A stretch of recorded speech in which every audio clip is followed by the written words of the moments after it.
সিলেটকে একটা ideal tourist শহরে পরিণত করার জন্য আমরা অনেকগুলি চিন্তা ভাবনা করেছি। ইনশাআল্লাহ আগামী দিনে সেগুলির বাস্তবায়ন আপনারা দেখবেন। আমরা এখানে ম্যানুফ্যাকচারিং ইন্ডাস্ট্রি করার জন্য প্রয়োজনীয় অবকাঠামো তৈরি করব, শর্ত পূরণ করব, যাতে এখানে প্রবাসী, দেশি এবং বিদেশি বিনিয়োগ আসে এবং কর্মসংস্থানের ব্যবস্থা হয়।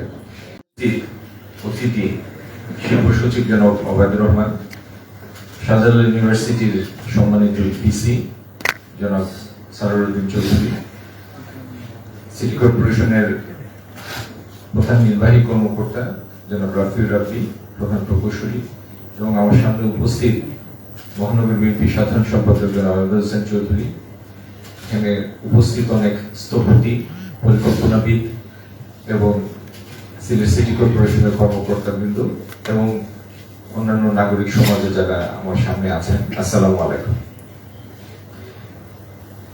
এতক্ষণ সবার খিদা লেগে যাওয়ার কথা, আমি সময় বেশি নিব না, শুধু কাজের কথাই বলবো। যারা পরিকল্পনাগুলি উপস্থাপন করেছেন আপনাদের অনেক ধন্যবাদ, অনেক চিন্তার ফসল। আমরা এই সিলেট সিটিটাকে একটা ভাইব্রেন্ট সিটি করতে চাই। ভাইব্রেন্ট করার অনেকগুলি শর্ত, তার মধ্যে একটা শর্ত হলো এটার ইনফ্রাস্ট্রাকচার থাকতে হবে, আর দ্বিতীয় হলো এখানকার ইকোনমিক অ্যাক্টিভিটিজের স্কোপ থাকতে হবে, ইনকামের স্কোপ থাকতে হবে। আজকে সিলেট সিটির জনসংখ্যা প্রায় 10 লাখ। এই 10 লাখ জনসংখ্যাকে যদি আমরা এই এরিয়ার মধ্যে বেঁধে রাখি, উন্নয়ন পরিকল্পনা সাজাই, এখনো এই শহরকে একটা নান্দনিক শহরে পরিণত করা সম্ভব। এর জন্য সিটি কর্পোরেশনের একটা দায়িত্ব আছে। আপনি একটা এলাকার মধ্যে পানির একটা পরিকল্পনা করলেন, স্যানিটেশনের একটা পরিকল্পনা করলেন, সুপেয় পানির একটা পরিকল্পনা করলেন, কিন্তু ওই নির্দিষ্ট এলাকায় 500 বাসার জায়গায় যদি প্রতি বাসার ভিতরে আরো 20টা করে বাসা গজায়, তাহলে আপনার কোনো পরিকল্পনায় কাজে লাগবে না।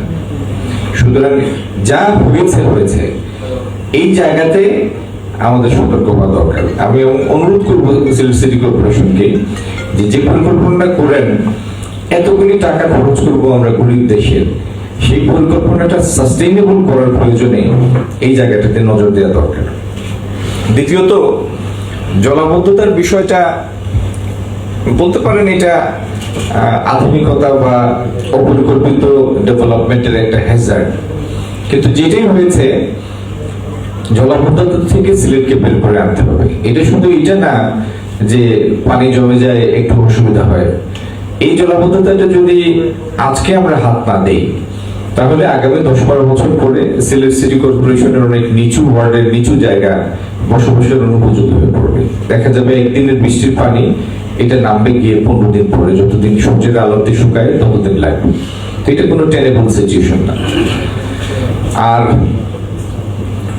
রাস্তাঘাটে একটা শর্ত, জলাবদ্ধতার অবসান ঘটানোর একটা শর্ত, ভালো ড্রেনেজ ব্যবস্থা একটা শর্ত, এই সবগুলি অ্যাচিভেবল।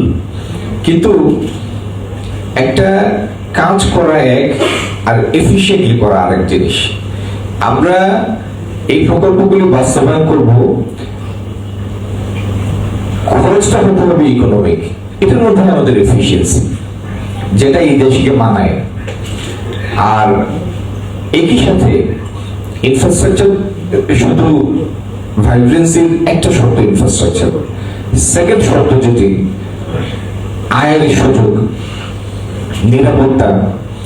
এই আয়ের সুযোগ তৈরির জন্য অবশ্যই সিলেট শহরে না, শহরের বাইরে আমরা নির্বাচনকালীও যে কথাগুলি বলেছি, আমরা এখানে ম্যানুফ্যাকচারিং ইন্ডাস্ট্রি করার জন্য প্রয়োজনীয় অবকাঠামো তৈরি করব, শর্ত পূরণ করব, যাতে এখানে প্রবাসী, দেশি এবং বিদেশি বিনিয়োগ আসে এবং কর্মসংস্থানের ব্যবস্থা হয়।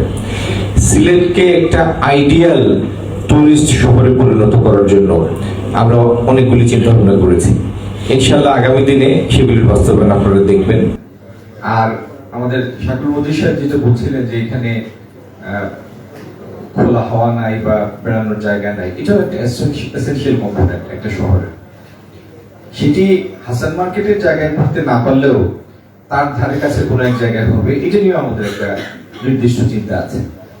যদি আল্লাহ চাই আমার মনে হয় আগামী 2-3 বছরের মধ্যে আমরা একটা পরিবর্তিত সিলেট দেখব ইনশাআল্লাহ।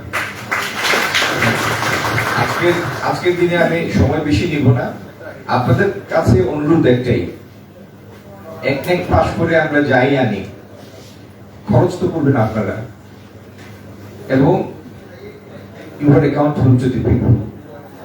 যখন কোনো প্রজেক্টে যান, প্রজেক্ট করেন, সেই প্রজেক্টের শিরোনাম, উদ্দেশ্য, খরচের পরিমাণ, মেয়াদকাল, তত্ত্বাবধায়ক কর্মকর্তা, এগুলি অবশ্যই বোর্ড আকারে লাগিয়ে রাখা উচিত।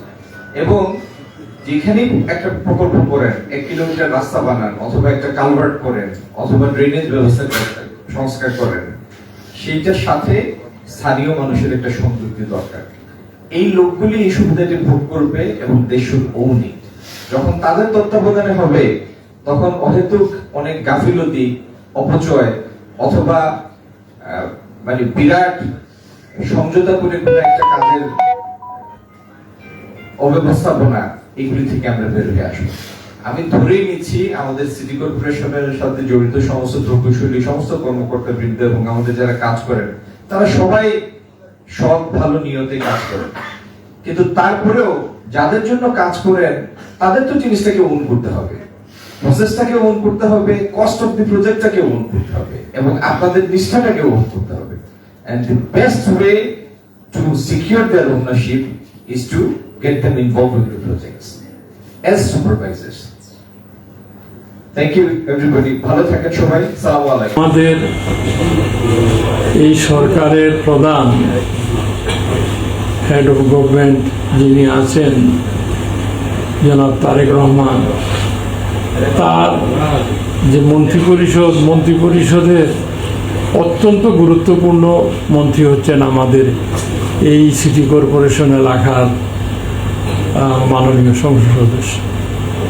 সুতরাং আমরা আশা রাখতেই পারি যে তার নির্বাচনী এলাকার এই সিটি কর্পোরেশনটি আমরা আগামী দিনে একটি সুন্দর নগর আমরা এই সিলেটবাসীকে উপহার দিতে পারি। আমাকে যখন মাননীয় প্রধানমন্ত্রী এই দায়িত্বটি প্রদান করেন, তার পূর্বেও জনাব খন্দকার আব্দুল মুক্তাদির সাহেবের সাথেও কথা বলেছেন, আমার সাথেও দীর্ঘ কথা বলেছেন যে সিলেট হচ্ছে আধ্যাত্মিক নগরী এবং পর্যটন নগরী। এইখানে বাংলাদেশ থেকে মানুষজন আসে ঘুরতে ফিরতে এবং শাহজালাল রহমতুল্লাহ, জাফর রহমতুল্লাহের মাজার জিয়ারত করতে। এই নগরীটা যদিও রাজধানীর পরে চিটগং, কিন্তু তারপরেও আমি মনে করি সিলেট নগরীর গুরুত্ব অপরিসীম। তার কারণ হচ্ছে বাংলাদেশের প্রত্যন্ত অঞ্চল থেকে যারা মানুষ আসবে তারা অন্তত যেয়ে বলতে পারে যে সিলেট নগরীটা একটা পরিচ্ছন্ন নগরী, একটা গ্রিন নগরী, সবুজ নগরী। এই বিষয়গুলা মাথায় নিয়ে আপনি কাজ করেন।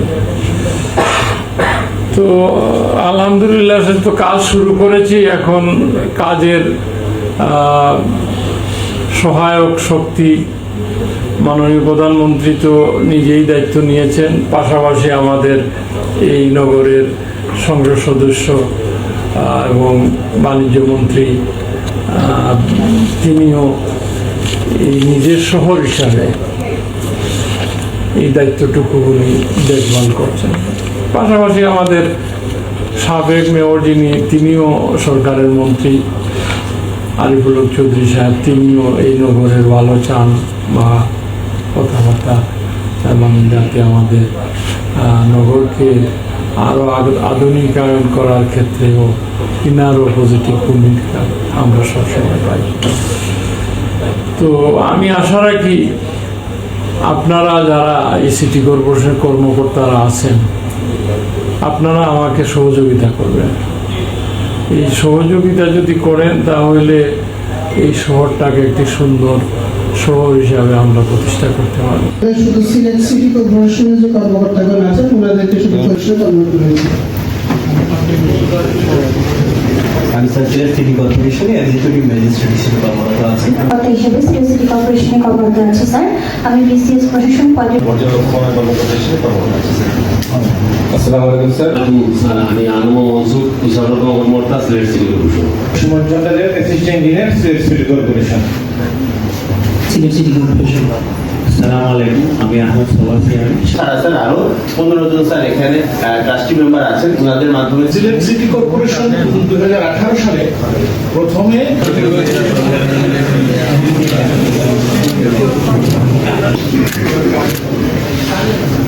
Thank you.